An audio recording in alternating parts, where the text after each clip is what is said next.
Hello అండి, welcome to మా interest మనపై కిచెన్. నేను ఇవాళ చేయబోయే రెసిపీ ముల్లంగి ఫ్రై చేస్తున్నానండి.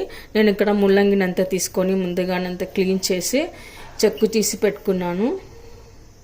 ఇప్పుడు ముల్లంగిని అంతా ఇలా సన్న సన్న పీసెస్ కట్ చేసి పెట్టుకున్న తర్వాత మనం తాలింపు వేసుకుందాము.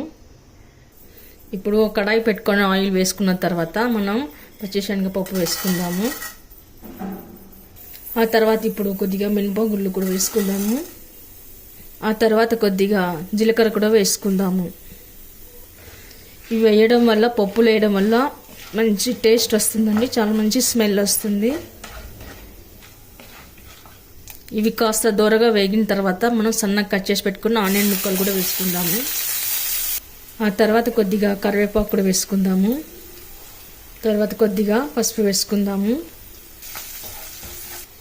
ఆ తర్వాత ఆనియన్ ఎర్రబడ్డాక మనం సన్నగా కట్ చేసి పెట్టుకున్న ముల్లంగిని కూడా వేసుకుందాము. ఒకసారి బాగా కలిపి పెట్టుకోవాలి. ఇక్కడ నేను వెల్లుల్లి మిశ్రమం వేయట్లేదండి, ఎందుకంటే ముల్లంగి ఘాటు ఉంటుంది కాబట్టి నేను వేయట్లేదు. కలిపి పెట్టుకున్న తర్వాత ఒకసారి మనం మూత పెట్టి కాస్త మగ్గించుకుందాము. ఒకసారి బాగా కలుపుకున్న తర్వాత ఇప్పుడు ఇందులో కొద్దిగా కారం వేసుకుందాము. ఆ తర్వాత ఉప్పు తగినంత వేసుకుందాము. ఆ తర్వాత కొద్దిగా ధనియా పొడి కూడా వేసుకుందాము. ఇవన్నీ ఒకసారి బాగా కలిపి పెట్టుకోవాలి. ఇప్పుడు మూత పెట్టాల్సిన అవసరం లేదండి, మరీ మెత్తగా అయితే బాగుండదు. ఇలా మనం మధ్య మధ్యలో కలుపుతూ ఉండాలి. ఇది కొంచెం రోస్ట్ లాగా ఫ్రై అయ్యే వరకు మనం కలుపుతూ ఉండాలి.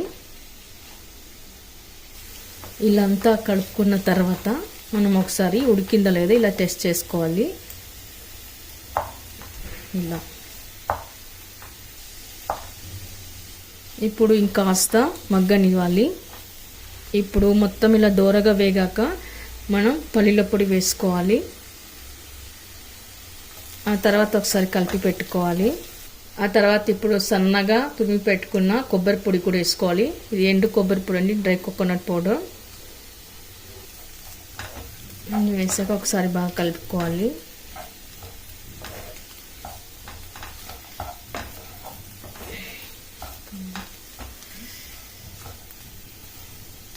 ఇలా చేయడం వల్ల మనకి కోకోనట్ అసలు స్మెల్లే ఉండదండి, ఇది చాలా టేస్ట్గా ఉంటుంది. కోకోనట్ పౌడర్ వేయడం వల్ల, పల్లీల పొడి వేయడం వల్ల, ధనియాల పొడి ఇవన్నీ వేయడం వల్ల ముల్లంగిల స్మెల్ అనేది ఉండదు. చిన్నపిల్లలు కూడా చాలా ఇష్టంగా తింటారు. ఓకే అండి, కర్రీ రెడీ అయిపోయింది. ఇప్పుడు మనం ఫైనల్గా కొత్తిమీర వేసి గార్నిష్ చేసుకుందాము. ఇప్పుడు ఒక సర్వింగ్ ప్లేట్లోకి తీసుకుందాము. ఓకే అండి, ముల్లంగి కర్రీ రెడీ అయిపోయింది. ఇది రైస్లోకి, రోటీలోకి, చపాతీలోకి అన్నిట్లోకి చాలా బాగుంటుంది. సైడ్ డిష్గా కూడా చాలా బాగుంటుంది, చాలా టేస్ట్గా ఉంటుంది. మీరు కూడా ఒకసారి ట్రై చేయండి. మీకు ఎలా కుదిరిందో కామెంట్స్లో పెట్టండి, లైక్ చేయండి, షేర్ చేయండి. తప్పకుండా మన ఛానల్ని సబ్స్క్రైబ్ చేయండి. Thank you for watching.